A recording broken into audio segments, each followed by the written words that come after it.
সরকারি চাকরি নিয়োগ বিজ্ঞপ্তি। বকশীগঞ্জ পৌরসভা কার্যালয়ে চাকরি, যা অবস্থিত জামালপুর জেলায়। সরকারি ৪র্থ গ্রেড থেকে শুরু করে ২০তম গ্রেড পর্যন্ত চাকরি দিচ্ছে বকশীগঞ্জ পৌরসভা কার্যালয়। ১৪তম গ্রেডের পদের নাম বাজার পরিদর্শক। পদ সংখ্যা ১টি। প্রার্থীর বয়স ১৮ থেকে ৩০ বছর। গ্রেড ১৪। স্বীকৃত বিশ্ববিদ্যালয় হইতে স্নাতক ডিগ্রি পাস করতে হবে। এটা হলো তার শিক্ষাগত যোগ্যতা। অভিজ্ঞতা সম্পন্ন প্রার্থীদের জন্য অগ্রাধিকার বেশি দেওয়া হবে। ১৬তম গ্রেডের পদের নাম আদায়কারী। পদ সংখ্যা ১টি। প্রার্থীর বয়স ১৮ থেকে ৩০ বছর হতে হবে। স্বীকৃত শিক্ষা বোর্ড হইতে উচ্চ মাধ্যমিক পাস করতে হবে। ১৫তম গ্রেডে যে চাকরিটি আছে, পদের নাম কনজারভেন্সি ইন্সপেক্টর। পদ সংখ্যা ১টি। বয়স ১৮ থেকে ৩০ বছর। স্বীকৃত শিক্ষা বোর্ড হইতে এইচএসসি পাস হতে হবে এবং প্রার্থীকে অবশ্যই বাস্তব অভিজ্ঞতা সম্পন্ন হলে তাকে চাকরির অগ্রাধিকার বেশি দেওয়া হবে। ১৬তম গ্রেডে আরেকটি চাকরি রয়েছে হেলথ ভিজিটর মহিলা। পদ সংখ্যা ১টি। প্রার্থীর বয়স ১৮ থেকে ৩০, সেম। স্বীকৃত শিক্ষা বোর্ড হতে এইচএসসি পাস করতে হবে। ১৭তম গ্রেডে আরেকটি চাকরি রয়েছে, পদের নাম টিকাদানকারী মহিলা।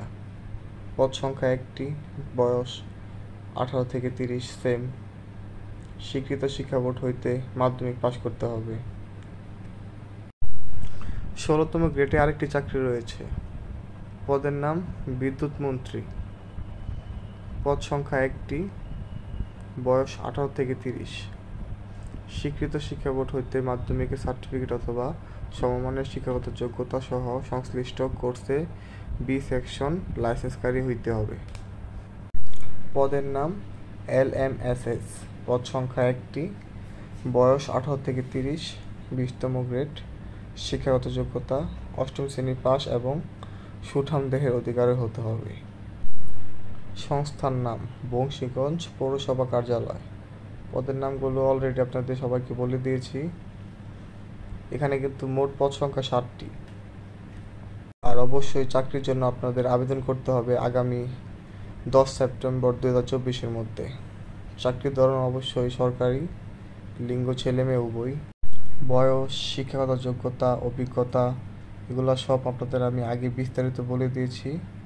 তারপর এখন আছে বেতনের স্কেল 10,200 থেকে 24,800 এবং 8,250 থেকে 21,100 টাকা পর্যন্ত।